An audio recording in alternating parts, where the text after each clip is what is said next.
Buy, hold, sell, round 10. It's been a good couple of weeks for me. Been on the road, so I haven't been back for you guys, but we are back at home, ready to talk about NRL fantasy. Look, apologies, my throat's a little dodgy right now, a little bit under the weather, but I'm always here for fantasy sports. So, look, NRL team list, round 10. Let's get right into it. First game here, Dolphins versus Eagles. Should be a big one.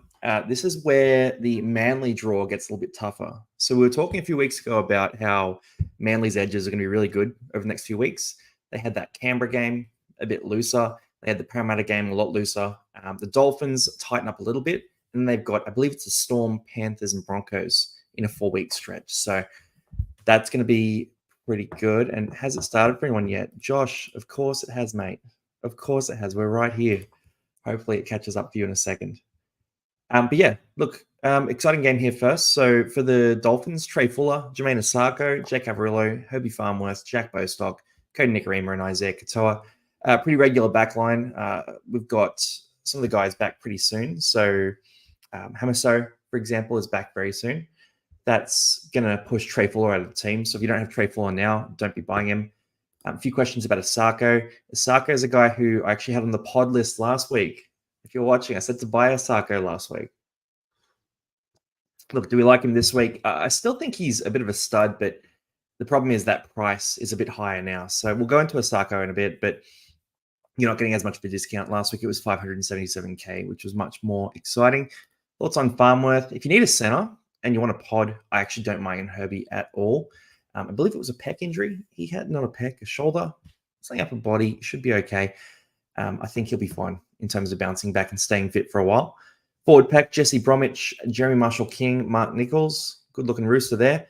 Then Felice Kafusi, Ewan Aitken, Max Plath. So Plath keeps his spot. Plath last week played some big minutes, but he played on the edge quite a bit as well. So it wasn't a regular 80 minutes in the middle sort of game. We saw about 46 points off him. Ewan Aitken, a lot of people are talking about Ewan Aitken. Look, for Ewan Aitken, you've got a great price. Oh, sorry, a big price. A great scorer, a big price. A lot of job security. I think Lemuelu is probably not going to take his spot.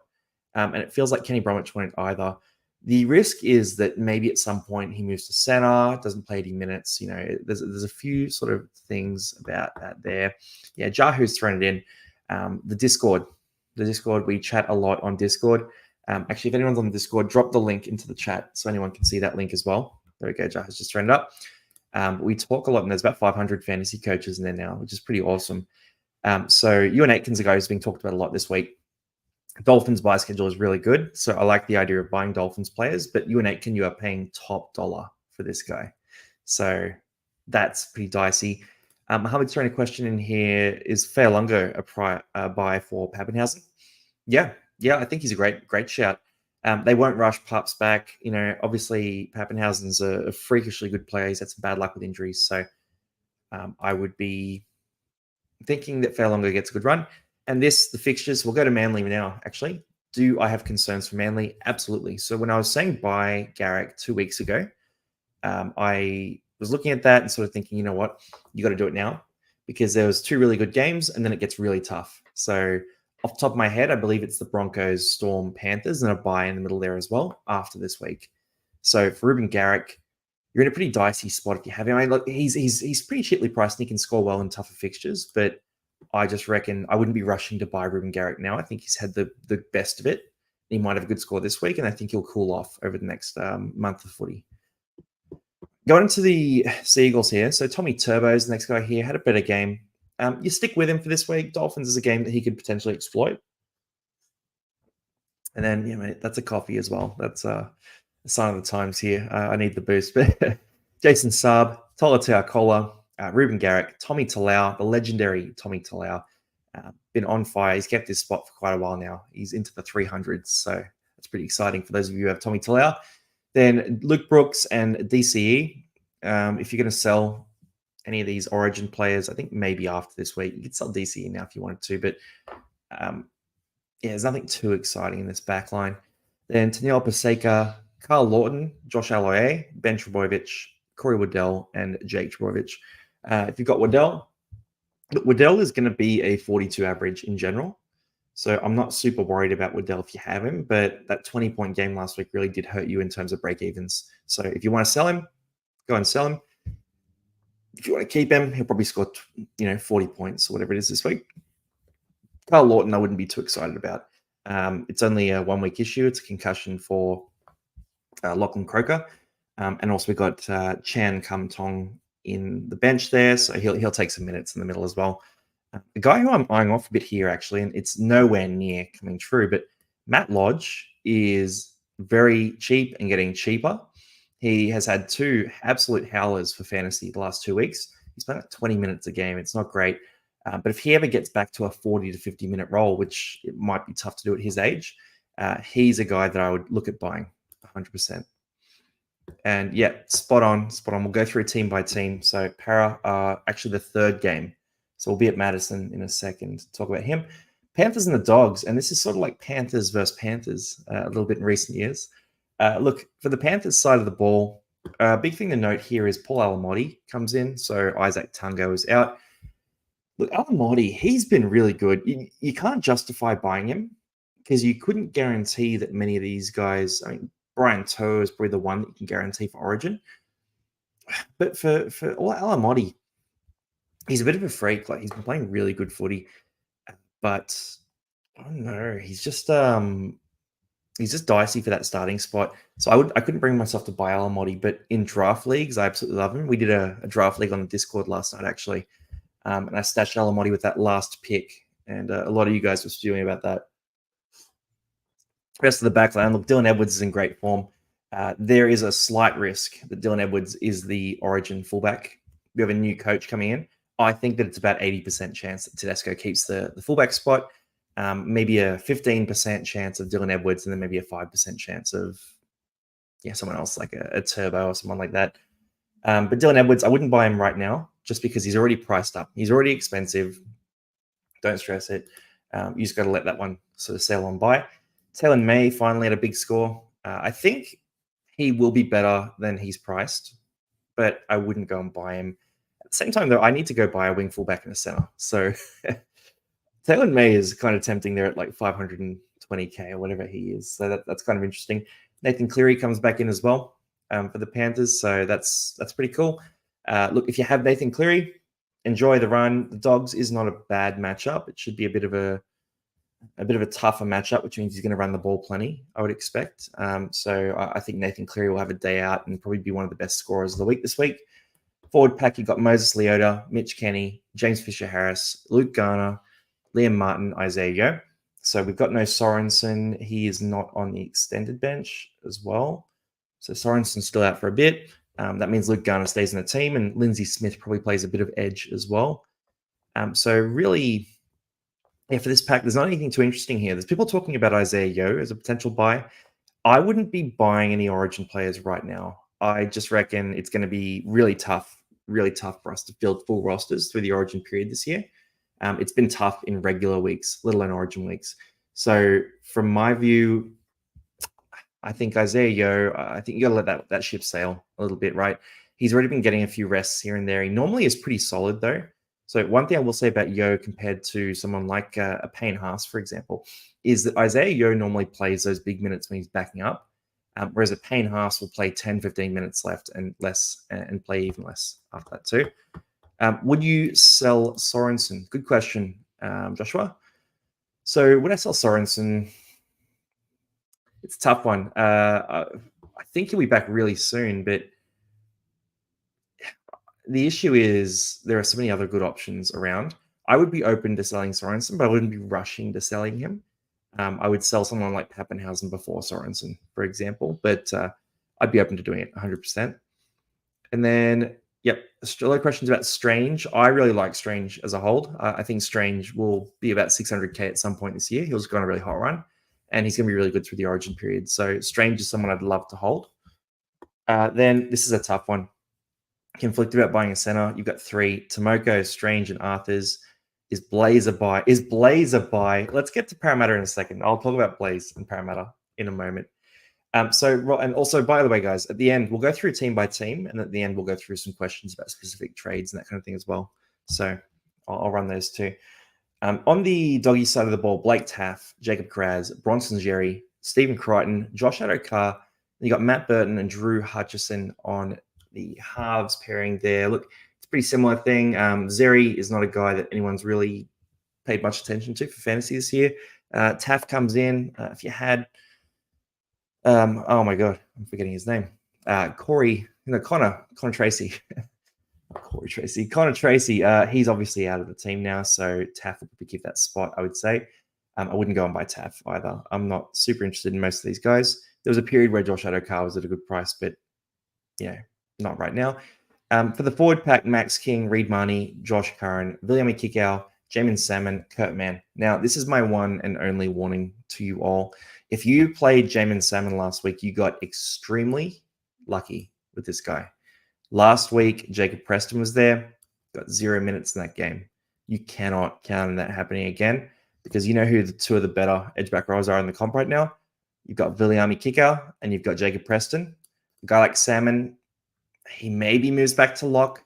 He may also move back to the bench. I think Kurt Mann is the better lock in this team, and that's I came into the year thinking Salmon would probably lock that spot down, but Kurt Mann's been so dynamic. I think he gets more lock minutes. I think Jamin Salmon will have a shocker this week. So not necessarily for real life or anything like that, but I think maybe a 15 to 20 point game. If you start Salmon and you complain to me next week, I will send you to exactly this minute, 11 minutes, 31 seconds in the video for Teamless. So I would be selling Salmon 100%.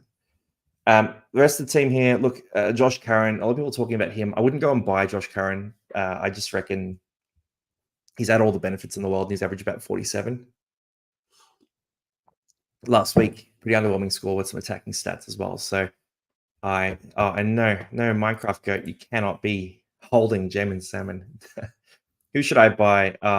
That's a very open-ended question. And thank you. 11:31, Teamless Tuesday. 10. Do not play Jamin Salmon. 100% I stand by that call. Going down the list here, we've got a big one. So Parramatta and the Broncos. A lot of you guys are asking questions about Parramatta players. It hurts me to talk about Parramatta, but I will be at this game in my para gear. It's probably going to be cold, actually, so probably wearing a hoodie, some of that. And I'll probably see us get absolutely destroyed by the Broncos. I mean, hopefully we do a job, but I've heard good things about Josh Rogers even, so I think it'll be a tough matchup. But going through the Parramatta side, there were a few things I was hoping for in this team list that would make me feel a bit more confident about some of these players. So first thing, Blaise Talangi back. He's at fullback for about 4 weeks, I would expect. Gutho obviously got that surgery. I don't know if they're going to rush Gutho back. So the positive is that he's needed for Parramatta. And Parramatta need the wins. Downside is he's quite he's carrying that injury right now, so he's having a bit of a tougher time. Is it over for Parramatta from DJ Hazawaza? Absolutely not. I put some more money on Parramatta to win the comp the other day, so the odds are just getting better and better. But we try. Look, Blaise Talangi, I don't know. I'm not full of confidence. I think there could be changes to the Parramatta backline, but I think my assumption is he'll hold that spot for 4 weeks. The issue is that 4 weeks just includes round 13. And if he gets dropped before round 13, you've just screwed yourself, basically. It's a really tough one. So I'm probably not going to get on Talangi, but I can also understand you guys doing it. Peter, help me. He's still, what's your rank again, mate? You're making a good choice. Uni exam, you get to do uni exams all the time. In fact, if you fail this one, you get to do this exam again next semester. So you might as well just enjoy yourself, mate. Look, for the rest of the backline here for Parramatta, Mike Acevo, Will Penasini. I'm interested in Penasini when Mitch Moses comes back. I think he's going to be value at that time. I was interested in Bailey Simonson because I thought he might move to center. And they've gone crazy and gone Sean Russell at center. Now, this feels a bit like Brad Arthur's just named the team in a stupid way, and Bailey Simonson will play center, but I wouldn't bet my team on it. The thing with Bailey, though, is he averages about 40 points when he plays center, and he's at 408K with a great break even. So Bailey Simonson, if you wanted a gamble, it's risky. It's really risky, but I could see a world where we're coming back next week and we're talking about Bailey Simonson scoring a couple of 50-point games in a row. Just putting it on record. I'm not confident, but I could see it happening. For the forward pack, RCG, Joey Lussick, Junior Paulo, Sean Lane, Ryan Madison, and Jermaine Hopgood. Now, big news here. Obviously, Ryan Madison. That's really interesting. And Maddo is risky, 100%. So for Madison, look, pros and cons, right? Pro is that he is a bona fide fantasy gun when he plays a big minute role on the edge or in the middle. It doesn't matter. He's an absolute producer for fantasy. He offloads, runs the ball plenty, makes his tackles, doesn't really do too many negative plays. Like Maddo's a bit of a gun. The downside is a few things. So first one is, as you guys mentioned, Cardi, Jahu's mentioned this. Cardi on the bench is really dicey because Cardi only plays edge. There's no hooker on the bench, so there's probably no rotations in the forwards. Sean Lane usually plays 80 minutes pretty much every week, and Kelma Tuolangi's on that bench as well. So that could be anything. You could see Madison rotate to the middle in the best case scenario, or he could go off in the worst case scenario. Look, with Madison, you're at about 520K. So at that price, you can afford to take a risk. It's a big gamble, but if you really need a middle and you're looking at that origin period, he will definitely play bigger minutes during origin. So it's totally up to you what you want to do here, but I actually don't mind the Madison pick at all, especially considering that a guy like Jermaine Hopgood, Tino's out, obviously. I think Hopgood's going to be a good shout for Queensland origin this year. And there's a question just coming through here. I just want to hammer this. Is Cobbo a sell now? I wouldn't sell Cobbo just because he's got Parramatta. And our edges have been absolutely disastrous. You probably can't see well. I've got a couple of Para jerseys in the back here. So I'm a long-time Para fan, and I'm very aware of our shortfalls. Is selling a buy. Blaze is a risky one, but he could be a very good option for you for the next 4 weeks of footy. Then rolling through, Sean Lane, if you got him, you might as well hold on now if you've held on for this long. I sold him a couple of weeks ago before that really quiet game. I wouldn't be buying Jermaine Hopgood right now because of Origin. I wouldn't buy any of the Parramatta bench players either. I'll jump over to the Broncos. So backline for the Broncos, you've got Reece Walsh, Corey Oates, Tony Staggs, Selwyn Cobbo, Dean Mariner, Ezra Mam, and Josh Rogers. Now, a bit of a disaster last week for a lot of these players. Reynolds went down, a lot of injuries to the Broncos. It just wasn't their day, and the Roosters had a really good one out. They clamped up. So guys like Cobbo, Reece Walsh, all scored well below average. I'd expect those guys to have a better day against Parramatta, and it burns me to see it. I'd love to see them held to 0, but realistically, I think this is a good matchup for those guys. Josh Rogers is an interesting player. So I was talking to a mate, Lockie, who's up in Queensland, so he knows a bit of this stuff. And Josh Rogers is a super reliable, sort of older player. Guy who's been in Queensland Cup for a long time. Bit of a steady ship option, but probably the guy that makes way for Jock Madden next week or the week after. So, look, would I buy Josh Rogers? No. But do I think he's going to impress in this game? I think he'll be solid. It's a pretty easy role to step in as far as 7 roles go. So you've got a really good forward pack in Brisbane. You've got a very explosive backline. If you're that steady type, has a good kicking game, which he does, and he goal kicks as well, then it's a good spot to be in. I think he'll score well. If you're in a draft league, I don't mind it, but I wouldn't go buy him in a classic league. Oh my God, captaining Walsh, you are insane. That is, I don't know if I'd captain Walsh. That's a big question. No Kurt Falls makes me depressed. Yeah. Obviously, they wanted that more stable option. Yeah, 27. There we go. So Josh Rogers is 27, which is young, by the way, guys. It's young, but it's old for footy. So it's younger than me, though. Let's roll in through here. So forward pack next. And look, Reynolds, obviously, I don't know if you guys are all across this, but Reynolds is out for like 3 months. So that's not going to be coming back anytime soon. On the forward side, Corey Jensen, Billy Walters, Payne Haas, you got Brendan Piakura, Jordan Ricky, and Paddy Carrigan. Now, a few questions coming through about selling Carrigan.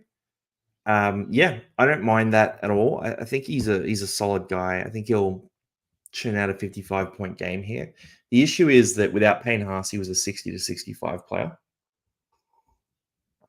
So he's priced at that now. He's going to be really quiet through the origin period as well. So when I look at Paddy Carrigan, I think if you're flush for cash and you've got middles and that sort of thing, then you can make that move.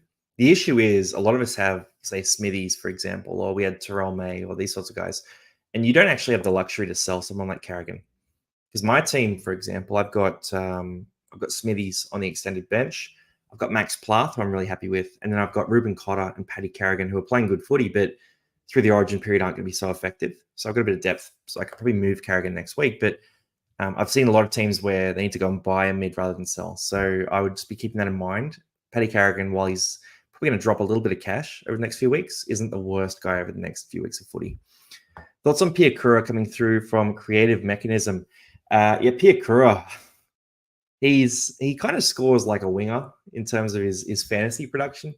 So your question is, do you think the Broncos are going to feed him some good ball, and is he going to score tries, basically? Adam Reynolds being out is not great news for Pia Kura. That sort of weakens the Broncos' defensive shape, and I think that moves them towards going to Reece Walsh a bit wider a lot of the time. So I would say that there's probably a slight plus on Reece Walsh, maybe even the wingers and the centers as well. I think they're going to play really edge heavy in terms of their attack. The minus comes in the middle and the edges. So I think Ricky and Pia Kura could see a bit of a down tick in attacking stats. Saying that, Pia Kura has been really bad the last few weeks. So my assumption is he'll be better than that. I think he's a pretty solid player. I think he'll move into that sort of role, and I would hold Pia Kura as the short answer to that question. Gives Jock Madden a bye next week. Not a bad shout. He's probably about a 40 average kind of guy, maybe 45 when he gets comfortable. Let's talk about it next week when he comes up. I got to do a bit more digging on the stats, but I don't mind that at all. Show us Tommy, mate. Tommy Talau's already been and gone, mate, and everyone's talking about him as the captain. Look at captaining Salmon, mate. Do it. I dare you. Send me a screenshot on Instagram after the round started with the date in the screenshot, because that would be ballsy. I would respect that because he's due 7, right? If he's due 70 points, then I'm sure you'll do it. Let's see any other questions. McKaylee, fuck it. Captaining Crichton this week. I love that. Valix, good to see you, mate, by the way. Crichton this week could be pretty crazy. All right, bench here. So Tyson Smoothie, Xavier Wilson, Kobe Hetherington, and Jack Gajewski. Nothing here. Look, Xavier Wilson, if you had him already, enjoy the ride. Stick with him for a while, but you can't go and make that move now. I would be steering clear. Then we've got a few trade questions coming through. I'll try to ask about specific players while we're going through the team lists, particularly the players in these teams. And then we'll do a trade review at the end, right? So try to have a look at these specific players. So if you've got questions about Tigers and Knights right now, fire those through. I'm probably going to cover all the players anyway, though. So let's just run it. All right, Tigers, backline. Dream Buller at fullback. You got Staines, Toa, Olam, and Brent Naden in the backline. Lockie Galvin, Jaden Sullivan in the halves. So obviously Caesar's out for a bit. Also, what's his name? Finu. What's his first name? One of the Finus, one that plays at half. He is unavailable with a hamstring injury too. You've got Stefano Tokomanu and David Clemmer as the front rowers. Api Coruscant, Samuel Afinu, Bateman on the edge, Isaiah Papali'i on. Oh, I've got a second. Isaiah Papali'i at lock. Every time that you think fantasy's done with hurting you, it comes back and it shows you that it has more in the tank. As a proud Bateman owner, I'm pretty sad to see this progression. He's obviously back to the edge. Look, Bateman is a 45 to 50 on the edge, and he's a 55 to 60 in the middle. Will he play some minutes in the middle? Potentially. Will there be a late swap? Maybe, we hope. But to be honest, if I take the fantasy goggles off, he's been hit and miss at lock, right? So he's a bit more reliable on the edge. So yeah, look, I don't know what's going to happen here. I would think though, if I was coaching the Tigers, I'm not coaching the Tigers, but if I was coaching the Tigers, I'd be thinking that Isaiah Papali'i running at Kai Pearce-Paul is a matchup I'd want to exploit. So I'd be looking at that thinking like, Kai Pearce-Paul, he's been playing good footy, but he's a bit of a lanky sort of guy. Whereas Isaiah Papali'i is an absolute steamroller. So short balls, him charging under Kai Pearce-Paul, I think that could produce results close to the line. But hey, they've gone a different way with it. Maybe Fino sort of matches up more, and then Bateman on Frizzell. Who knows? And look, for the Tigers, the backline's not too interesting. Obviously, Lucky Galvin just keeps on rolling. We love that. Forward pack, Tokamani's going to play Origin. Coruscant's back in. A lot of you sold Coruscant last week. Jake Simpkin is on the bench. So if you haven't sold Coruscant, I probably would be doing that now because he's not going to play 80 minutes in this game. Sammy Fainu, I think Sammy Fainu is actually a really good option. And the fact that they've moved Papali'i to lock shows that they've got a lot of faith in him and they want him to be that guy. And interesting point here. So he averages 2.7 more on edge than at lock when playing 70 plus minutes. This stat is accurate, but it's a little bit misleading as well, Alex. So a lot of those numbers that came from Bateman are actually from his Canberra days, where he was an absolute freak, like one of the best players in fantasy in terms of the edge back row position. He's not that same player now, a little bit older now, a little bit less chaotic, and obviously not in that Canberra side that was absolutely crushing it. So I would look more at his recent performances. And that's where sometimes we look at the stats and we have to sort of sense check those a little bit. Do we think Bateman will get DPP? Absolutely not if this continues. So, yep, no way. Jahu, drinky goodbye. Oh, that's a question for you, Jahu, not me. Don't buy Burbo. No, don't buy Burbo 100%. Brayley's last chance. I mean, let's go to that. Let's go to the Knights here. So, Jaden Brayley's at hooker. This is dangerous. So, creative machine. Phoenix Crossland on the bench. It's terrible. Why has this happened? So, we all go and buy Jaden Brayley at, $490K. It's tough. It's tough. I just look at this and go, coaches sometimes are messing with this. Look, I'm looking at last week and I think that potentially when I was watching that Knights game, it was very wet and they were versing a very big Warriors forward pack. So maybe they were thinking we don't want to play Phoenix Crossland lock today. We want to play a bigger roster. But I can't make any guarantees. I can't sort of be sure. But that's what I'm thinking. I'm hoping that Jaden Brayley goes back to 80 minutes. I'm probably going to start him this week because I think he should. I might look at loopholing him though. A loophole of Jaden Brayley, use your Canberra players to do it, wouldn't be the worst option. Do I want Jaden Brayley in draft? Mate, that trade offer has sunk like a lead balloon, jockey. Lead balloon. I wish I was using the jock mug today as well. Yeah, no, you can stash him for a bit longer. He'll need to play 80 for 8 weeks in a row before I have a look at him. Yeah, so just on the Bateman stats here, 2023, very different. Have a look at 2024 edge stats for Bateman. That's what I would say. And I know there's a bit of recency bias in that, but the recent form is the best indicator for a player in terms of where they're at. So on the Knights side of the ball, backline, David Armstrong, Greg Marzhew, Dane Gagai, Bradman Best, Anari Tuala, then Tyson Gamble, Jackson Hastings. Look, it's pretty regular. It's pretty much the same. Greg Marzhew had a decent score in this week's game. He scored about 36. I've got an eye on Marzhew, one eye sort of focusing over here, one eye over there on Armstrong. Basically, I'm not convinced on a lot of this backline. Armstrong is interesting, though. I need to sort of check out whether Sharp is back and fit because the talk when Armstrong came in was that Sharp was going to be that preferred fullback. If he still is that guy, it makes Sharp a very difficult player to buy. But if Armstrong's done enough, Tigers matchup is pretty attractive. I don't mind that risk as well. It's a good stat here too. 9 tackle breaks from Marzhew. That's the Marzhew we expect. So I'm going to wait and see. The Knights have a bye in round 12. So we're in round 10. So you got round 10, round 11. So 2 more games. Then the Knights have a bye.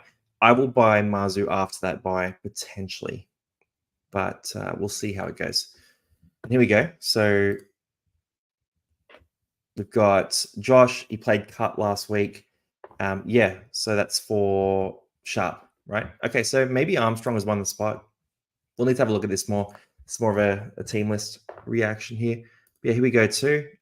Tui responded to me saying that Armstrong probably keeps a spot due to strong performances past couple of weeks. Minimum is Sharp comes back through Jersey flag. Yeah, okay, so maybe Armstrong has earned that spot. I mean, he's looked pretty solid. Tigers matchup is another one he can show out into. If you want to go and get Armstrong, I don't mind it at all. I'm probably going to do it this week because he's going to go up in quite a bit of cash next week. We're going to trade for Pappenhausen, probably Armstrong after that conversation. There's a lot of options. We'll go through buy, hold, sell soon. But for the back line here, Dan Safidi, Jaden Brayley, forward pack. Dan Safidi, Jaden Brayley, Leo Thompson, Tyson Frizzell, Kai Pearce-Paul, Adam Elliott. You've got Phoenix Crossland, Jacob Safidi is back, Dylan Lucas on the bench, and Brady Jones. So obviously Frizzell comes in. This could be pretty dicey. So there's a lot of guys who are going to steal minutes on this bench. Jacob Safidi, he was in really good form before. He's come back. He'll eat up some minutes. And Dylan Lucas, what do they do here? What do they do? So if you were coaching the Knights and you had Tyson Frizzell, Kai Pearce-Paul, Dylan Lucas, what would you be thinking about doing? From my side, I'd be looking at this. I'd be thinking, all right, cool. Kai Pearce-Paul is probably exclusively an edge, right? So I'm going to stick him on the edge for 80 minutes. Tyson Frizzell, Dylan Lucas. Let's find a way to get Dylan Lucas some minutes because Lucas is playing good footy. Frizzell might go to lock for part of this game. He might go to the middle. He might play less minutes. My assumption would be maybe 40 minutes for Frizzell on the edge, 20 minutes for Frizzell in the middle, and 20 minutes resting, just because he's come back from injury. And then Dylan Lucas gets that 40 minutes on the edge. And then that makes it really hard to play Phoenix Crossland at lock. That's the issue there. So I think that lends itself to me thinking Phoenix Crossland might keep playing some hooker.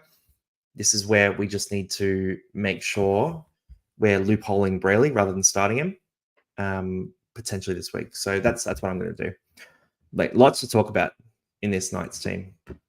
And exactly right, Lim. Exactly what I'm saying there. So Lucas on the bench is worse for Brayley than it is for KPP. Yeah, because it eats into those lock minutes 100%. Let's roll into the next team here. All right, Dragons and Souths. And this has been a really good game over the years, but mate, they're both in some shocking form right now. Dragons, to be fair, Dragons are up and down. Souths are just down. But for the Dragons, Tyrell Sloan, Zachy Lomax, Moses Sully, Jack Bird, Michaeli Ravalawa, and you've got Flanagan and Hunt. Hunt's been in good form, but Hunt's always in good form. Man, like, he's always playing good. You can never criticize Hunt. I think Tyrell Sloan's had his fair share of good games as well. Lomax has been in Origin-esque sort of form. So that's super interesting. And good point here raised as well. We'll talk about Duncan in a second, not playing lock. We were hoping we had the fantasy goggles on, but it didn't pan out. Look, for the Dragons forward pack, Frankie Molo, Jacob Little, Hame Sele, Fatala Mariner, Sua Eisenhuth, and on the bench you got Farmanu Brown, Laurie DeBellin, and Murdoch Masilla. I would wager anything that there's a late swap in this team. My guess is something like Fatala Mariner onto the bench, Eisenhuth to edge randomly this week, and then, I don't know, Jack DeBellin starting lock or something like that. Or they might move Hame Sele. You know, they're just sort of making all these changes at the last second, right? So do I trust Tom Eisenhuth? No. Do you want a mega pod and you want to go for a guy who got 80 points last week? I can see why you'd do it. There's a 10% chance that Eisenhuth really pans out, is an absolute gun. There's about an 80% chance that he's just up and down all over the place like he has been this year. And there's a 10% chance that he's garbage, right? So if you want to roll the dice, you can do it. I mean, we all pick our dice to roll. For me, Eisenhuth's not the one I'm going to do it on. Rest of the team, look, Hame Sele, it's probably the last week you can go buy him. He's playing good minutes lately. Can he keep those minutes up? I have no idea what the Dragons are going to do. So I can't tell you. But Hame Sele is a bit of a unit. And if you got him, I wouldn't hate that pick at all. All right, South Sydney. A lot of questions going through about South Sydney. Thoughts on bringing Havili because he's playing at lock. Big question. I mean, let's start in the back line first. Let's start in the back line. So, and we'll go to the forward because the forwards is very interesting. So for the back line, Latrell, Shibasaki, Whiten, Cheekham, Thompson, Walker, and Tapa. I think it's pronounced Tapa. Dion's a cool name. So Latrell, I played rugby with a Dion actually. He was a beast, big number 8, rugby union, Malaysian guy, absolute unit. But yeah, look, for South Sydney's backline, I mean, Latrell's back. Latrell back raises the tide a bit for the rest of the back line. So he feeds them all some pretty good ball because every team has to double team Latrell anyway. For the rest of the back line, I thought maybe Jack Whiten might move to the halves, but obviously Isaiah Tass is now out for like 3 months or something crazy as well. And they've still got Campbell Graham out for a long time, so they need the centers. Cheekham at center is not a great scorer in that spot, so I wouldn't be doing that. Interesting on Discord, a few of the guys are high on Dion. Very interesting. He might be interesting. I mean, we got to look into him. I honestly know nothing about Dion. Once you get to the third or fourth string sort of halves, it gets a bit outside of my realm. So for South Sydney, we've worked through a few guys. Obviously, Elias is out, Hawkins is out, but now at Dion. I'm not sure what to think of him, but he could be in the team for a decent amount of time, right? Because the other options are both injured.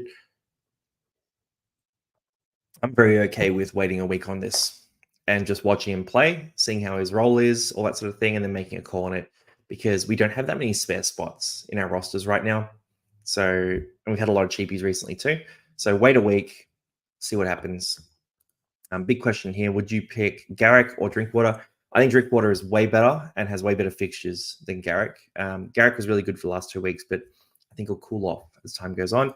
Interesting, Dion averages 33 points in Cup. That is not a good number.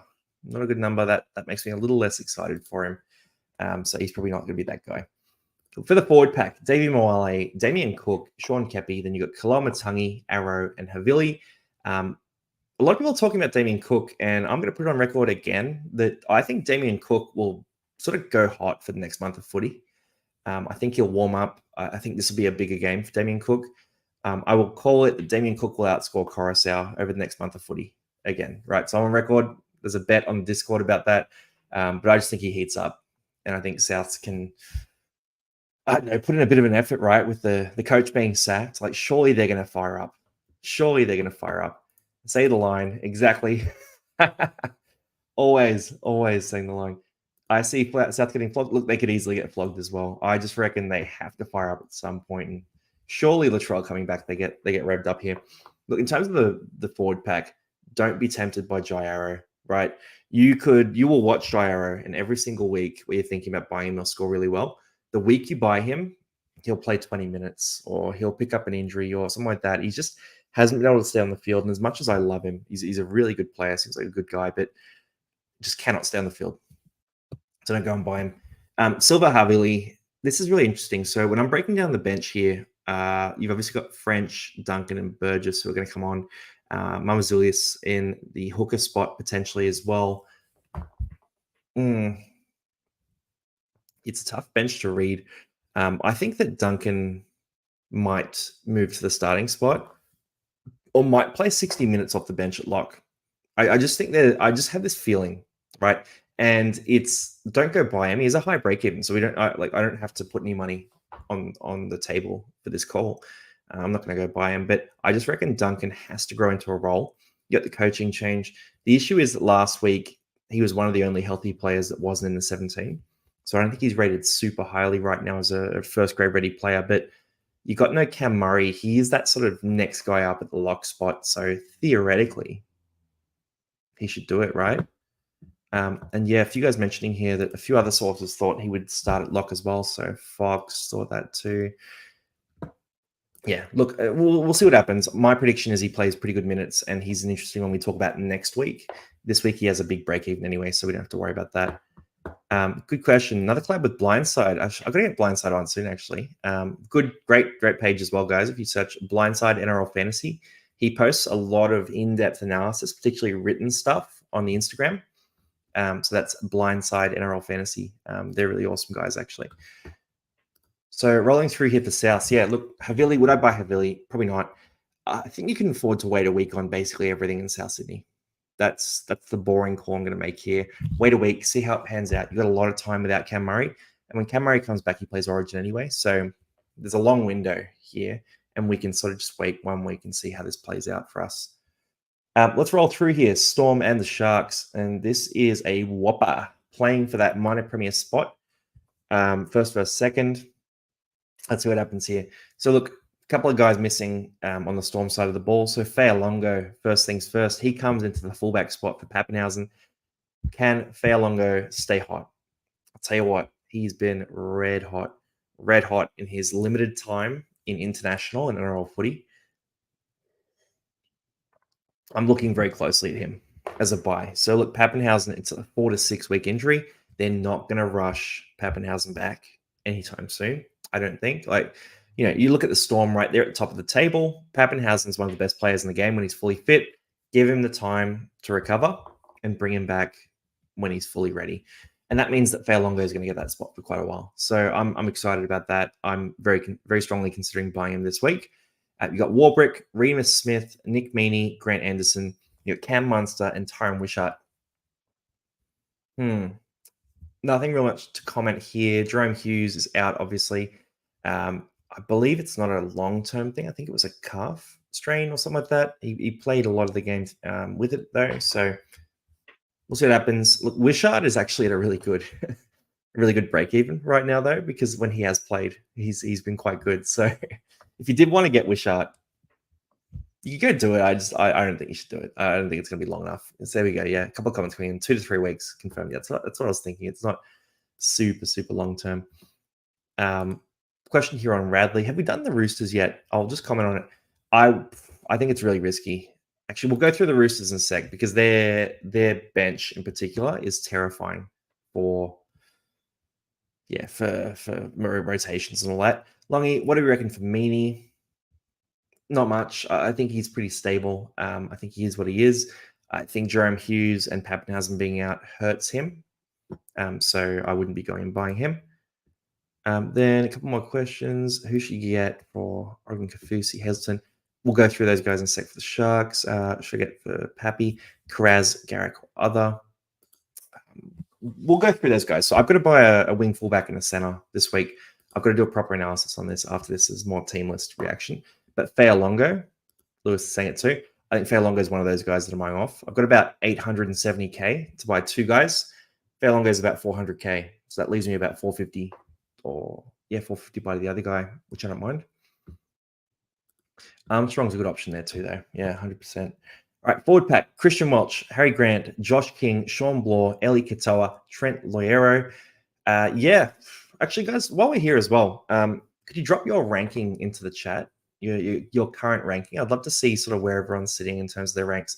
No shame at all. I won't shame you if you have a big rank. I'm sure it's just temporarily high. It'd be super cool to see where everyone's sitting. I'll keep talking while those come through. But look, Welch, Grant, Harry Grant has been a real disappointment for fantasy. He's still average about 52 points. So you're not in the worst spot with Harry Grant. But at the same time, it just hasn't landed, right? So I'm a Reece Robson owner myself. It's felt like Robson has done a lot better than Harry Grant, but the averages are about 2 points apart, so they're actually super close. The issue is they're 100K apart at the start of the year. What would I do with Harry Grant if I had him is a question I'm getting a lot right now. The answer to that is you have to hold on. You have to hold on. Just hold on until the origin period. So you've got about 3 more weeks. Ride that wave. He still is the best hooker in fantasy, and I would stick with him. Sean Bloor, Eli Katoa, a lot of talk about selling Eli Katoa after last week's score. Look, Katoa can have his big and small games. I'm not worried about it at all. He had a try called back. Like what are you going to do, right? What are you going to do? So I'm happy with both these guys, Sean Bloor, Eli Katoa. They're going to be very useful through the origin period because they're not going to play origin, right? The rest of the bench, look, Joe Chan, if you got him, sell him. Asofa Solomon is going to get really cheap, and he's someone I'm eyeing off if he gets cheap enough. I'm just going to quick look at these rankings as well because you guys have sent through a few numbers. Let's see some noteworthy ones. Thank you for sending these through, boys. Who have we got in a good spot? Zach, nice one. He was in the draft last night too. 879. It's a great rank. Looks like mostly top 20,000 or so. 44 for the unknown keyboarder. That is quality. Make sure you join Discord, especially if you're going well. But even if you're not going well, join Discord. You'll move up the ranks. I promise. 355. That's a nice rank there too. 22K, you're on the rise. And then who else we got here? 756, that's nice. 473, it's pretty sweet. I'm at about 800 myself. So I've come in quite a bit. You've got 118, you're ahead of me. Number 3, I hope this is true. If this is true, make sure you message me. Send a screenshot or something like that. Ben, Eli, I guess we're Eli's too well ranked or too poorly ranked. I haven't seen his messages. Nice, boys. Awesome. Cool. And then another top 1,000 player here. Cool. It's good to see. Here we go. This is the story you want, though. A few weeks ago, 30K to 4K in 1 week. That's the stuff that can happen. So if you go for a bit of a pod, that is red hot. That's the kind of stuff that can rise you up the rankings. So you just got to be brave. Don't always buy the guys that I say are the safe options. Sometimes go for those pods. So that's why we have the pod section, the buy, hold, sell video, because they're the guys where it could blow up in your face. It could be terrible, but also it could be the kind of stuff that really skyrockets you up the rankings. All right, cool. Next, not Broncos, wow, Sharkies. Will Kennedy, fullback. Sione Katoa, Jesse Ramian, Kyle Iro, and Ronaldo Mulatalo. It's a great backline. They're in great form right now. Atkinson and Hines. Atkinson showed some great signs last week too. A couple of clean line breaks. So I like the look of Atkinson. I still don't think he's going to be a great fantasy scorer. You can't score well in fantasy next to Nico Hines. It's like, it's not possible, right? Nico is just hogging that ball, and it's great for Nico Hines that Atkinson's there. But I think Atkinson's is playing pretty well. And just on Hughes here as well, do I think he's a sell? Yeah, I'd probably sell Hughes. Calf injuries are annoying to deal with. And the Golden Gazelle strikes again. He'll be the second place in our fantasy draft behind me. So Hines, is he the captain this week? Last couple of weeks, we've been talking about Hines as a sure thing top captain. This week, he's got the Storm. Could be a bit dicey. It could genuinely be a bit dicey. Now, what would I do here? If I had Cleary, I'm not going to go buy Cleary, but if I had Cleary, I would be thinking about captaining him over Nico Hines. I actually think he'll outscore Nico Hines this week. It's a bit dicey with the injury risk, obviously. He's coming back from injury, but I think he'll be solid. I think Nico Hines is a tougher game against the Storm. I think Hines still scores 70 points, but I think Cleary could score that 80, 85-point game in an easier fixture. Saying that, I still think Nico Hines and Cleary, they're the two guys to captain, so you're sweet. And Gunn, Vorty, yep, I recognize that name anywhere. 26K when you joined, now up to 5K. That's awesome, man. Now, it's been good working with you on your team as well. You've always got good ideas for your trades too, so always fun running through that with you. And then, is Atkinson a good shout? I don't think so. I don't think so. I just don't think he's a great fantasy producer. He's going to have to make some really big plays in real life to score well in fantasy. So I'm not going to do it. I think KO Weeks was the better option, and I'm pretty happy with that one.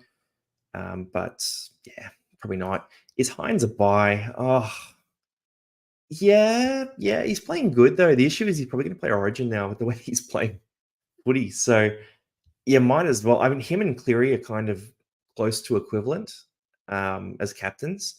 The issue is the injury, but Cleary's about 150K cheaper now. If I didn't have Hines and I didn't enjoy this run of form, I would think about anti-potting him. Now, I think he's going to be the best player in fantasy this year, but if you buy him now, you're just cementing yourself as behind everyone else. You almost have to take some risks to catch up. And yes, you did, Zach.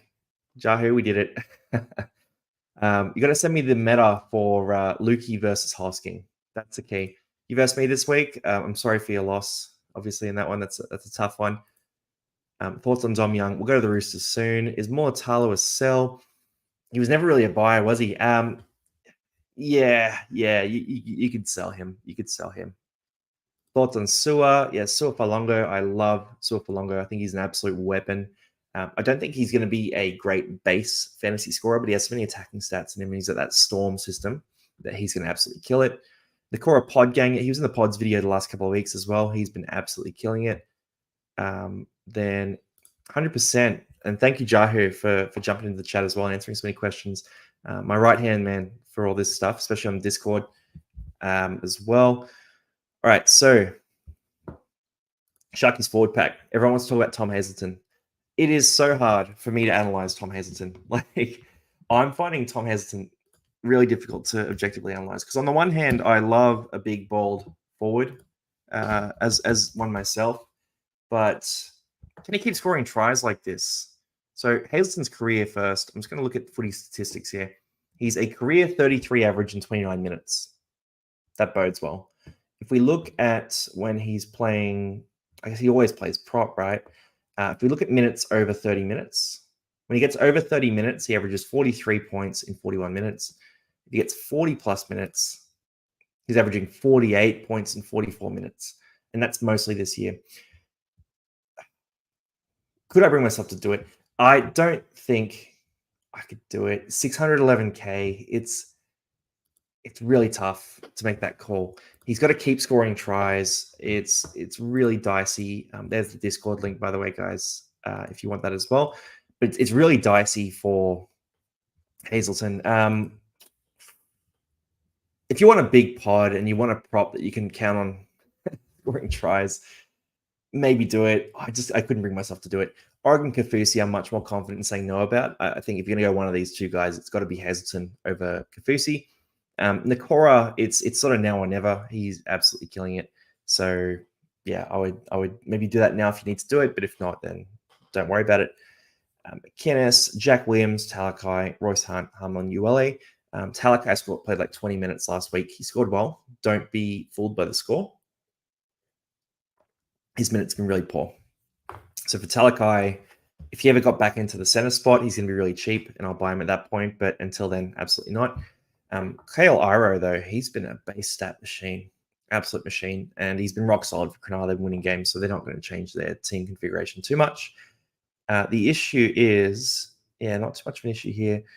Is Rudolph around? What happened to Rudolph? Let's see. Royce Hunt. To Rudolph, knee. Yeah, I thought he picked up something. So if Rudolph isn't around, it's a bit easier as well to get a guy like Hazleton too. All right. And yep, spot on. We'll go through trades at the end. Roosters and the Warriors. I really want to talk about this one. This is actually a really interesting team list. So for the Roosters, oh man, the Roosters on the left here. Let's just hide the comments. So this is one of the worst squads for fantasy predictability that I've ever seen. It's a good team in real life. I'm not saying it's a bad team, but it's a really, really tough one to predict in terms of the rotations that we're going to see here. So I'm just going to go straight to the forward pack. You've got Warrior Hargraves back this week. You have Lindsay Collins in. You have Victor Radley back this week. And if we keep with the middle forwards, you got Connor Watson on the bench now. You have White, who has started here and there. Lenu is back as well. And Terrell May comes back into the team too. What do you do? This quote here as well from Terrell May. Up to you if you want to trade me, but look what I just done. I don't think he's going to do it again. I think if that was one and done. Look, you got to sell Terrell May at this point. You have to, right? Like Lenu's back. This bench is all middle forwards. So the only thing that could possibly happen for Terrell May to play any sort of minutes is Victor Radley moves to the edge part of the game when Connor Watson comes on. Now, if you guys were asking about should I buy Victor Radley, no, don't do it. Like this, he could be good, but will he play 80 minutes? He definitely won't play 80 minutes if he picks up an injury at all. So absolutely not. This bench is just a disaster for any middles. I would stay so far away from basically this entire forward pack, except for the legendary Gus Crichton. He's that guy, but everyone else here, it's so clogged. Like I couldn't even tell you what the minute's going to be like. We should actually do a prediction game. Last week on Instagram, we did predict the score for Nico Hines for a free pair of shoes. But we should do like a predict the minutes for Terrell May or something like that and see how many minutes he plays. Because I reckon he could play like 25 minutes in this game. But he could also play 60. Like you just don't know. But I don't think he's going to play big minutes. I think the Chooks have too many options right now. Origin will help. So Lindsay Collins will be out for Origin, but what are you going to do? Interesting question here. Watson at hooker, though. The issue is that Watson's been so good at lock for the last few weeks. So surely he gets a few of those minutes. I think he'll play a lot of hooker. I think he'll play 10 to 15 minutes at lock as well. The issue is that what I think is totally irrelevant to what Trent Robinson feels like doing this week. So as much as we can all sort of sit here and hypothesize, how many times, and think honestly to yourself, how many times have you gotten it right trying to guess what Trent Robinson was going to do? I certainly haven't. So that's me sort of saying I'm just going to skip on the Roosters forwards basically, except for Gus Crichton. Backline is pretty slick. Look, Dom Young is someone people were talking about. Would I get Dom Young? If I wanted a real wild card option, I don't mind Dom Young. That's not a bad option. I'm grabbing him in Dream Team this week, actually, which is a different format. It rewards attacking stats a bit more. It's more volatile in terms of the scoring. So I think Dom Young could go on a run. He's been really good in this Roosters team, and they should be good this week against the Warriors. Do I think Dom Young is a certain buy? No, he could go terribly, but he could also absolutely kill it. Would I buy Tedesco now, and is Origin a risk? I think Origin is very likely for Tedesco. I don't see many reasons why he'd be dropped. I think Teddy's been in good form, better form than the start of last year. So yeah, I think Teddy plays Origin. I wouldn't go buy him. I've got him in my team. I'm hoping he doesn't make Origin for that reason, obviously, because the Roosters do have good buys as well. Sammy Walker had a quieter game. I still think he's pretty good. And if you have him, enjoy him. If you don't have him, there's no rush to go buy him. For the Warriors side of the ball, Nickel Klokstad, Wartenis Lesniak, Berry, Tuivasa-Sheck, Montoya, Martin, and Shawnee Johnson. Now, this Warriors side, I got to say, I'm surprised that they're not getting as much heat as some other teams that are down the bottom of the ladder. I'm a Para fan, and I'm looking at the ladder, and we are sitting above the Warriors, even with the injuries we've had, and we're getting a lot more heat than the Warriors are. So surely some questions are going to be asked about this Warriors team soon. You know, you lose to the Titans, you've lost to some other sort of teams that haven't been winning too many games, right? No diss on those teams, but the Warriors are in trouble right now, and this Roosters team is red hot. If the Warriors can't pull it together, there might be changes to this team, and there's a lot of talk about a guy who we know, Roger Tuivasa-Sheck, potentially moving back to fullback. That would be really interesting. If he moved back to fullback, it would mean Nickel Klokstad, who's been in good form himself, but just isn't as creative offensively as RTS, would potentially move to center instead. A few points here. Johnson playing hurt. Absolutely. He's playing with that Achilles issue. That slows you down. But Johnson's been playing good footy. So I don't know if we can blame that. It's because they run the same move every play. It worked last year, but yeah, not great this year. Johnson looking ginger on defense. Yeah, look, he's a bit of an older half. It's a tough one. AFB is interesting. So AFB versus Tohu. They're both good options through the origin period. You pick based on your preference. I probably like Tohu's a more reliable scorer. AFB is a more reliable player in terms of not being injury risky and that kind of thing. But yeah, Tohu to AFB, no, don't do that. You've picked one, trade some other players. Tohu's fine. Then Crichton captain. Ooh, that feels reactive. Normally, you don't want to captain the guy who scored well last week. So if someone's top scored last week, it's very rare. They back it up. It statistically means nothing, but I just don't like doing it. So I don't think Crichton is captain. But if you want to do it and you like the matchup here, you think you can tear up Jackson Ford or Mitch Barnett, depending on what edge he's on, then I don't mind that at all. All right, so ever since Martin, yeah, look, it's tough for Martin because Luke Metcalf is a much stronger number 6 than Martin. So it's not, I don't know if we can blame Martin for that. It's just that Metcalf's an absolute freak.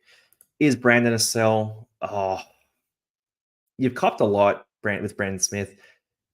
I think he might be. He's picking up a lot of injuries right now. I think probably have to make that move and sell him. Crichton or Hines captain? Oof. I mean, I'm thinking Hines. There's an upside that Hines has that Crichton doesn't have. So Crichton has his biggest game ever last week. Not necessarily ever, but biggest game of a long time. Scores 97 points. Hines the week before does it 124. Different ceiling, different floor. Also, there's a bit of risk to Crichton's minutes with his bench as well. A little bit, not a lot of risk, but a slight risk if he does pick up a niggle or something like that. For the rest of the Warriors here, so AFB, Wade Egan, Bunty Afoa, Jackson Ford, Mitch Barnett, and Tohu Harris. Yeah, look, Adam Fennell-Blake, Tohu Harris, they're both good options. Tohu, he plays injured because he's a bit of an older guy and he puts his body on the line. Nothing but respect for him. So that's a tough one. But cheers, Trent. Good to see you, mate. YouTube member. Nice. But yeah, Tohu, Adam Fennell-Blake. I'd probably go AFB myself. I think he's probably the one I'd be chasing. Wade Egan's really interesting. He could be in the frame for Origin. So no one else seems to be on this with me, but I kind of like the idea of if they were fully fit, Appy Coruscant and Wade Egan as our hookers for New South Wales. And the reason for that is they're both super crafty, both ask a lot of questions, both bring a lot of attack. And what have Queensland been doing for years?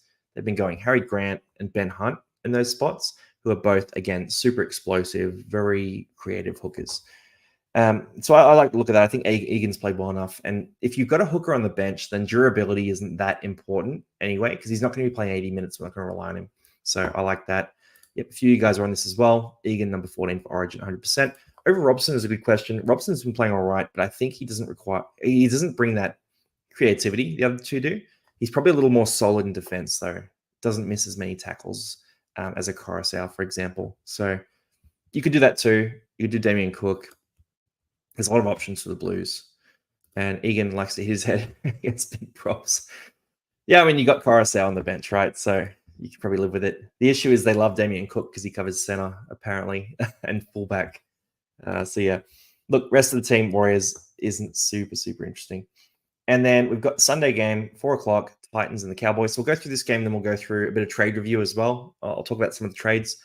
We'll also do a bit of, I'll see if I can do it, a bit of rate my trade as well. So you guys can, actually, I might just open a new channel on the Discord even, just like a rate my trade channel, and everyone can send their trades through and get absolutely torn up. And good to see Lockie. Lockie is one of our writers for the Casual Athlete blog, so it's on the casualathlete.com.au, predicting. And Lockie's usually on the money, actually. A lot of my insights come from Lockie, if I'm going to be honest. So I would predict Warrior-Hargreaves, 40 minutes, White coming on for 30, Smith, 55, Watson, 40, 15 at lock, Collins, 50, Lenu, 25 minutes. That's a really short amount of time. Gus, 80, Butcher, 60, Radley, 65 with 20 at the edge. It leaves 35 for Terrell May. That is deep. And actually, we should probably get we should do a deeper analysis on this Roosters forward pack. Actually, Lockie, let's talk after this, because I think that's a pretty spot on read on sort of what I was thinking as well, right? In terms of shuffling some of these players around, yeah, exactly, very dangerous to get into the Robbo world of minutes. I just find it really hard to predict that Chooks team, because what's the website? I'll just put it in the chat here. .com.au. Website's just there, casualathlete.com.au. I'll show you as well. So we're doing a lot more in terms of some blog content. So if I go into down here, right? So you've got, this was a round 9 review from the guys at NRL Fantasy Fanatics. So they did a guest blog with us. But they sort of went through standouts. So some guys, Garrick, Crichton, obviously, Watson, Tedesco. It's pre-team list, but talking about Fafita, big pod there as well. Dan Gagai, interesting one here too. And then some options to move across. They're more of the view that Dave Armstrong's an avoid. So you get some different opinions in there too. So that's the casualathlete.com.au. Check it out as well. I actually got some, I've made these custom championship rings for NRL Fantasy. These are pretty baller. I've got a few on, where have I got them? I've got a few of them around here. I've been wearing them inappropriately to formal events lately. I almost wore one to a wedding on the weekend, actually, which would have been dangerous and probably a little dicey. But yep, I'll send a link for this as well, actually. So for you guys there's a link to the Fantasy Bling too. It's just in the chat there. I'll pop the link into the description of, actually, it's usually in the description of videos as well. So I'll pop it in as the first link in the description. But let's jump back in here. So going through to this game. All right, Titans versus Cowboys. This could be one of the bigger games of the round. I think they're both teams that love to play attacking footy. And like a few of you are mentioning here. So, man, I can't even try to read this name. Is your name Kurt? Kirk. Yeah, anyway. Look, yeah, Brimson, absolute beast. Is he a buy? A few questions around him. Would you buy Brimson is the question. I really like Brimson as a player. He's gotten a little bit expensive now. So I think it's a bit of a hard one to pull the trigger on. But at the same time, hey, I don't mind that pick. I don't know. You're relying on a lot of tries and him staying fit, which hasn't fully happened before. And like Jahu says, yep, Titans and Cowboys questions now. So for Brimson, it's a decent option. I'd probably spend a little bit more money and get Drinkwater instead. I think Drinkwater is more reliable. I like the fixtures better as well. And yeah, like you guys mentioned, Brimson is an injury away from Origin because he is that good. The rest of the team, Sammy, Kelly, Smith Shields, Feeder, I'm not interested at all. Chris Randall at 6, Kieran Foran at 7. How they line up is a big question here. So Tanner Boyd obviously has that wrist issue. I think he went for scans. I haven't gotten a result on that yet. It sounds like a wrist sprain, potentially. I don't think it's going to be a particularly long-term thing. So they're going to be doing something to sort of patch this together this week. A few of you guys have noticed here. Yep, Keeney. Maybe, I'm not saying this will happen, maybe Keeney comes into fullback at the last minute. and Brimson goes to 6. Maybe Chris Randall stays at 6. That's what they did last week. It wasn't great for their attack, but that means Sam Verrills plays hooker. Maybe Verrills plays 80 minutes. Maybe Verrills plays 40 minutes and shares the hooker role with Aaron Clark. Point being, it's very hard to read here for the Titans. So you're getting a first reaction from me on this team list. I wouldn't make any moves based on these team lists, though, until we know the situation with Tanner Boyd. So Tanner Boyd is out for a long time. We can have a look at it. But if Tanner Boyd's out for 1 or 2 weeks, then you're not going to get value out of these trades. So I wouldn't make any calls on that. For Sam Verrills, though, he does represent a lot of value if he does get that big minute role. So super interesting. All right, rest of the team here. Dave Fafita, Jolliffe, they're really interesting. So Jolliffe, we talked about to death. He is so expensive now. Probably a little too expensive for my liking because the Titans aren't winning games. That's the issue, right? How long can he maintain that big minute role? He's playing fine, but can the Titans keep playing the same footy that's losing them games? I wonder if his minutes will change or his role will change at some point. It's just worth noting there. Dave Fafita, mate, he's on fire. He's on fire. I owned this guy from round 1 to round 27 last year and grabbed him in every draft league that I could and absolutely loved him. This year, I'm not on him, which is pretty tough to deal with. But for Dave Fafita, we know who he is, right? He's going to play Origin, is my read on this. But if you guys could drop the link to the Discord as well, people asking for that too. I'll pop the links to under the most recent videos as well, by the way, for the Discord and all that. So there's a link to the Discord there. But yeah, for Dave Fafita, he's just in good form. The issue is he's going to play Origin. Like they're missing Tino. They need that explosive player. I think that Fafita and Nanai are 2 of the most explosive edges in the comp. And even if Fafita isn't starting, they can play him off the bench, play him in the middle. They can do whatever they want with him because he's just such a monster. And his defensive work rate has improved quite a bit as well. Then we've got the Cowboys team. So Scotty Drinkwater, I'm kind of eyeing this off. I don't know if I can make it work because I would need to buy a cheaper center, which I hate. There's just nothing good there. I'm going to have to look through it. But for Scotty Drinkwater, he could be red hot. So the Cowboys have a really good run of fixtures coming up. Drinkwater's that guy. He's basically the barometer for the Cowboys. If they're playing good footy and they're winning, he is playing good footy and winning. He's a little cheaper. He's about $700K now, so he's gone down in price a bit. I quite like this pick. I think you'd be buying him at the right time if you got on Scotty Drinkwater. And the question here, would Drinky get called up for Origin? I think absolutely not. I think he is so far away from the Origin team. So my read on this is that Drinkwater is a really fun attacking fullback. But I think for similar reasons that a guy like Matt Bowen, for example, another Cowboy, didn't play a lot of Origin, I think Drinkwater will be very similar. So really good attacking footy, not necessarily that physical defensive fullback that you want in Origin. So Tedesco, Dylan Edwards, even Turbo when he needs to be. These guys are a lot bigger and they lend themselves a bit better to that gritty Origin sort of game. I have no doubt Drinkwater would do a good job, but I just can't see him being picked in the 14 role either because you couldn't play him in the middle. You just couldn't play him in the middle. He couldn't defensively hold up in the middle.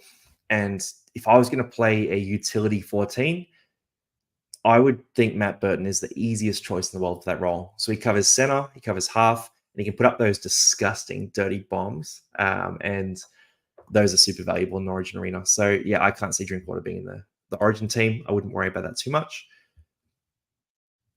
And then other wing fullback options. We'll go through that in a sec. We'll go through those specific questions on trades. Also, Kurt, chill out, bro. Too many messages. All right.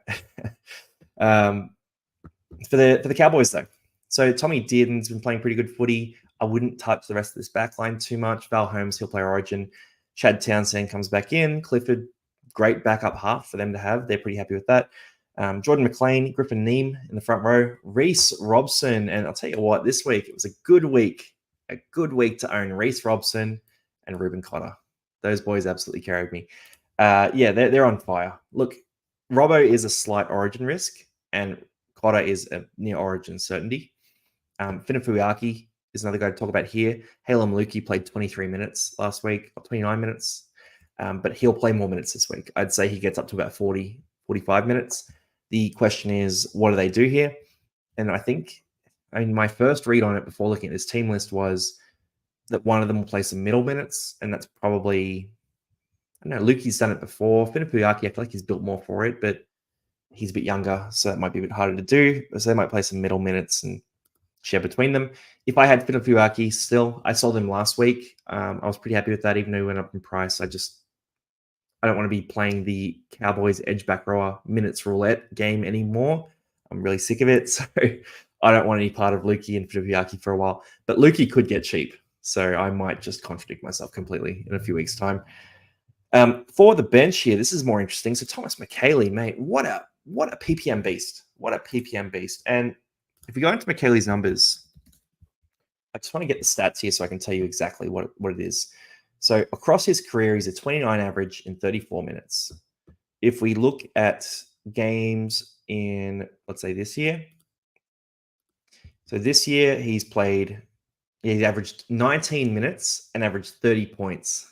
What is going on? 35 points in 21 minutes last week. Absolutely absurd. 2023, only played one game, 19 points for 12 minutes.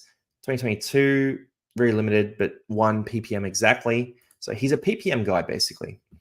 21, 30 and 33. That's sort of what we get from McKaylee. So if McKaylee can get more minutes, which he's been pretty effective, he just doesn't get the minutes and doesn't seem to get rated at any clubs he's at. That's the challenge there, right? Can he keep the minutes? If you need a guy this week to play middle for you, McKaylee could be that option. So I was actually looking at this and thinking, there was talk that Lockie Galvin was carrying a bit of a niggle into this week. He's been named, so I think he's going to be okay. But yeah, there was talk that he might potentially be out this week. So I was thinking, all right, cool. I'm going to need Max Plath to move to half as cover for me because I've got Ethan Strange who could maybe cover it in weeks who are both on buys. And then I would need a middle. So that was where I was thinking that I might get McKaylee if Galvin was out. But if not, I don't know. It's tricky. It's really tricky. The idea of a Chevy Stewart to McKaylee, for example, that doesn't bother me that much. I think that's a pretty exciting option. I think Chevy Stewart, it's a bit risky for him keeping his spot. Obviously, he got rested and all that. Interesting stat here too. McKaylee on a trialist run in the NRL, try incoming. Titans is not a bad matchup to do it, so I don't mind that. And I'm still live, of course. I'm always live. I never stop being live. We go live always. But yeah, McKaylee, I don't mind that pick. Just be aware that his job security is a little dicey, but he seems to be rising in the ranks here for the Cowboys. So he'll be good. And then Cotter and Nanai, certainties for Origin, maybe Robson too. So you get a team where there's going to be a lot of minutes on offer during the Origin period. So actually, you know what? I'm going to go on it and say, yeah, I think McKaylee will get to 400, 450K at some point this year. I just think the Origin period is going to be really fruitful for him. So I like that. I'll throw it to you guys now. And are there any questions about trades or any of that sort of stuff? Any specific players? Any captain questions? Nothing too long. Don't write me an essay. Just keep it kind of simple, like in terms of players that you're considering. And we can run it. So a couple of questions going through already. Let's see. What do we got? All right. There's a bit of an essay, but I'm going to go against what I said. Carrigan, Papi, and Fair-Tape out. Don't mind that. Tohu, Fairlongo, and Garrick. I have this feeling that we're a bit late on Garrick. That's just kind of my read on that. It's not really super logical. I just thought his fixtures are really good. I'm going to move myself up there. Fixtures really good. They get really hard over the next month of footy. I wouldn't be jumping on Garrick personally. I need a center. I've already got Garrick. 260K, by the way. Watch buy, hold, sell. So we do a buy, hold, sell video at 7 a.m. on Wednesdays. It's posted on YouTube. That video goes through deeper analytics right now. I've still got to do my analysis. So I do this live video. We react live to the team lists, and then I'll go do my analysis on the players and give you guys a more analytical take on who I think are the buys, who we should sell, who's a trap, who's a pod, all that sort of thing. So we go through about 25 players in that video. It's actually a great video. Are there any other wing fullback options other than Garrick, Brimson, and Drinkwater? Yes, is the answer to that. If Hopgood plays Origin, who plays lock? Probably Madison. That would be a Madison at lock situation, which is great news for him. McKaylee or Moale is a cheap mid. McKaylee 100% for PPM. Moale has a more certain role, but he's not as exciting to me as a PPM guy. But at the same time, maybe I'm jumping a little too fast. Let's see. let's look at the stats. This is how I usually look at this sort of thing, right? So you think about the job security. Moale is a 20 and 25 minutes guy. What's he done this year? This year, he's played an average of 29 minutes, scored 25 points. Not bad. He got a 42 points in 38 minutes last week, which is pretty good. He's had a few decent games actually recently. So, yeah, the year before. Yeah, look, he tends to float around that 30-minute mark, 20 to 30 minutes. Do I want to get Moale? I'm probably not going to do it. I think McKaylee has more upside, so I like that. Salmon Defino, absolutely, that's an awesome trade. Salmon Defino again, yep, still an awesome trade. Salmon or Chan first. I mean, Salmon makes you a bit more money, so it gives you a bit more freedom. I'd probably sell Salmon first, but Salmon could make you money. There could be an injury as well. It depends on your team. It depends if you need cash. Chan's probably the smart answer, but Salmon frees you up a bit of money. Reckon you can hold Terrell now? Absolutely not. No. Watson will play some middle minutes. I think that Radley will play some edge. Like, it's going to be an absolute mess. I'm not holding Terrell May, but if you want to do it, it's going to be super pod. Trade for Pap, mate. So many guys. Garrick too late. Absolutely. I think the fixtures. Look at the fixtures for Manly next month. So you got a pretty open game against the Dolphins first, but then you have in a 4-week period. You've got the Broncos, the Storm, a bye, and the Panthers from memory, which is all bad. It's all bad. Happy to Reed or Reese. Reese is a good spot. He's a good price. He's playing good footy. He's a risk for Origin, but this Titans game is nice. The Cowboys fixtures are really good. I trust Reece Robson quite a bit as a fantasy scorer, and I've had him all year, but I'd probably go Reece, but the risk is Origin there. Gus and Hines playing Origin. I mean, they're both a good chance. Yeah, they're both a good chance. Will they? I mean, I would have picked Hines last year, personally, at 6. There's a good chance that they go Moses and Hines this year. And then Gus is playing good footy. There's a lot of talk about it. I don't think he will. I think the Gus Crichton for Origin talk is a bit of media speak right now. So my read on it is that he won't, but he could. These Origin selections, honestly, it's very like we all predict these things. Your prediction is as good as mine, right? Origin selections always kind of bamboozle me a bit, but yeah. I think one thing I will say about Origin selections though is I think as much as there's heaps of talk about Ramian and Best and all these guys, if Latrell and Turbo play well this weekend, they're going to be the centers. They're two of the best centers. Like that center pairing for Origin is so good, and we can play around with guys like Brad and Best and Jesse Ramian and all these guys. Great footballers, but they're not on that Latrell and Turbo level, even though those guys aren't pure centers. Channel Salmon, we said that. Thinking of replacing Jake Turbo. Thoughts? Yeah, I don't mind that. He'll play Origin probably as well. I need to play Waddell, Hughes, or Terrell. Can you sell one of them? Waddell's probably going to score you 40 points, so I'd trust Waddell the most. Don't worry too much. Like last week was bad, but in general, he's a 42 average for a reason.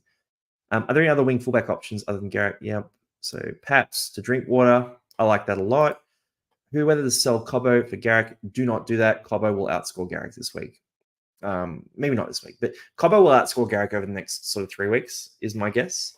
And then the Origin period's a whole different thing. Ryan Madison hit a bye last week, not this week. Thoughts on him? Here's a gun. Can he keep that spot is the question. I don't mind the Madison pickup, but just keep in mind that you might get screwed over by Brad Arthur there. Suafolongo, I'm a big fan of Suafolongo. I'm probably going to buy Suafolongo myself. Then who are you looking at trading out this week? I got Pappy. Yeah, Pappenhausen. I'm going to sell probably Hughes as well, just to make some money. And then I'm thinking about Chevy Stewart. I don't know. Chevy for McKaylee is kind of interesting to me, but it's a bit sideways. I probably won't do it. Yes, need a mid for Murray. Oh, mate, mids are dicey right now.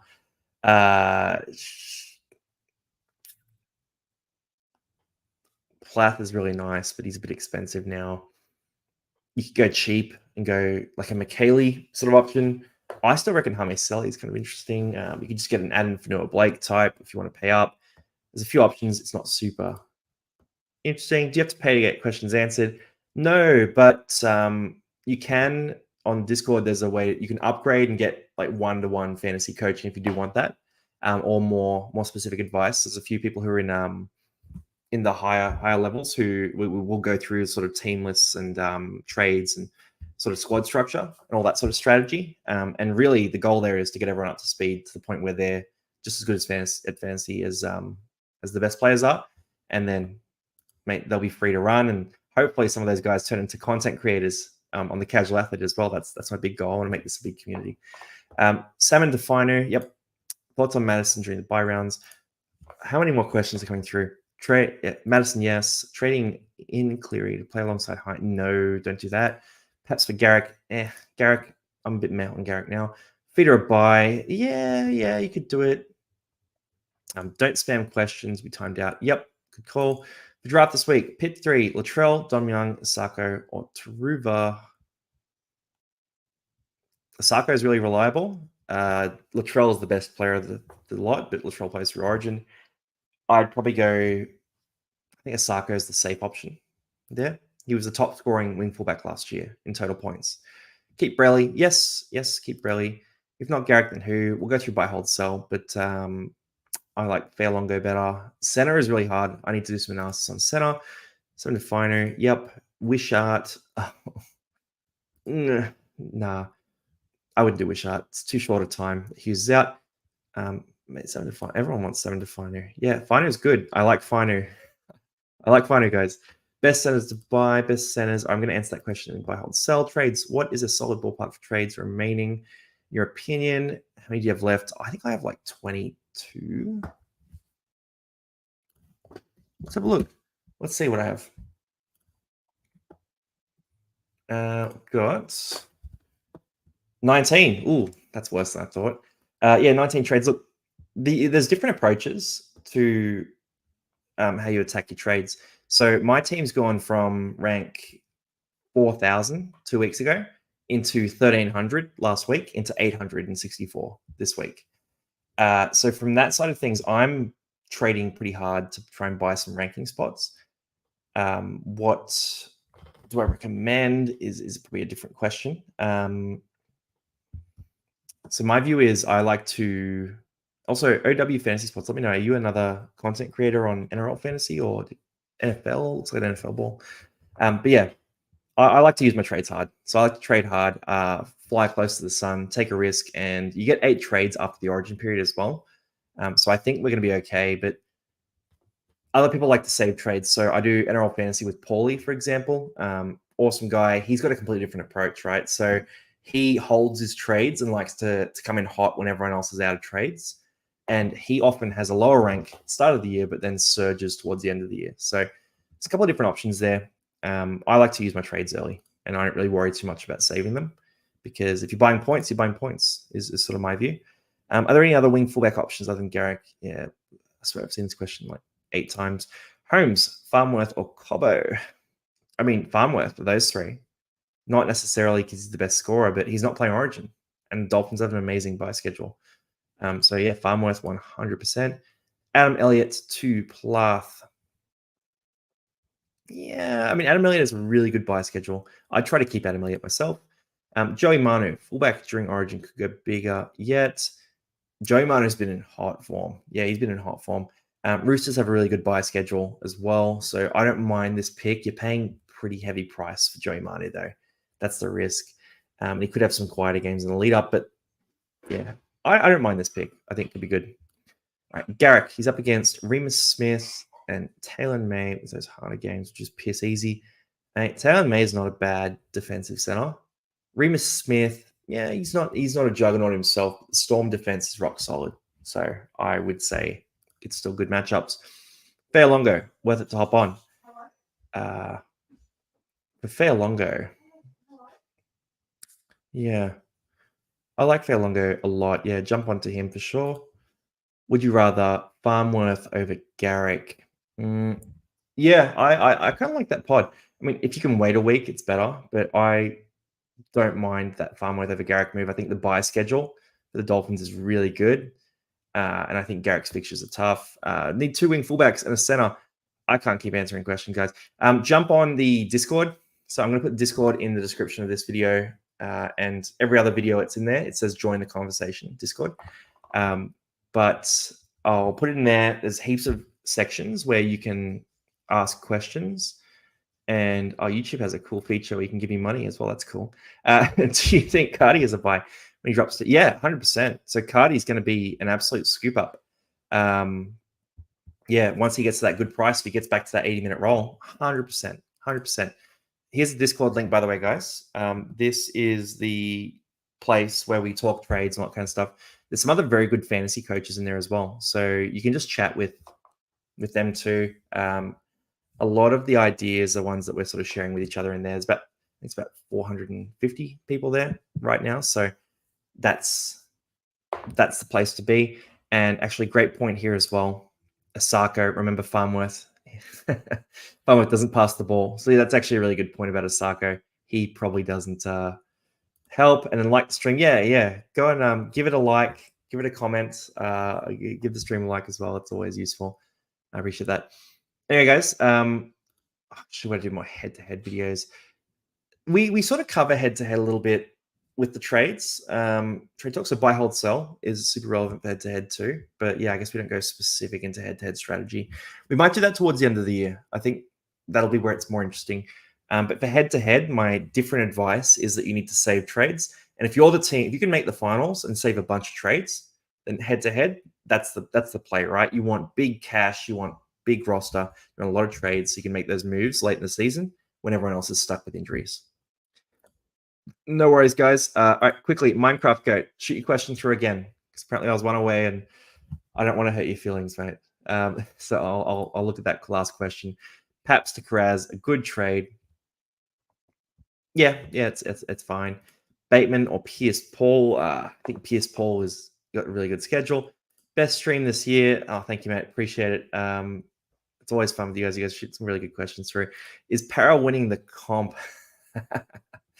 So I sit here with a couple of grand final loss. Where are they? Grand final loss jerseys behind me. I reckon Para will surprise everyone when Moses comes back, but I'm also incredibly biased about Parramatta. So, I think it's a pretty open competition. I don't think they're the favourites to win the comp. There's a lot of holes in their roster, but I think they should be a top 8 team this year regardless. Thanks for the reaction, mate. Keen to see buy or sell. Yep, 100%. That will definitely be here. And then Minecraft Goat will get you here. The last question. Salmon or Chan to Aitken. I got 2 mids for Origin, 15 trades left. 15. Wow, that's tough. But keep Salmon. I got like 3 mids. You probably got to sell Chan then, right? Probably sell Chan. Keep Salmon for that cover. But he might be a bit of a dud scorer this week. Anyway, I'm not going to show this one. All right, we'll show it. Up the Bronx. Broncos. Anyway, guys, that's the stream for today. Hopefully you enjoyed. Hopefully it was helpful. Good luck with your teams this week. We've got buy, hold, sell coming through. I'll put the link to the Discord below as well. And yeah, hopefully see you there for a bit of a chat. Otherwise, I'll see you here on YouTube. Peace out, guys. Have a good one.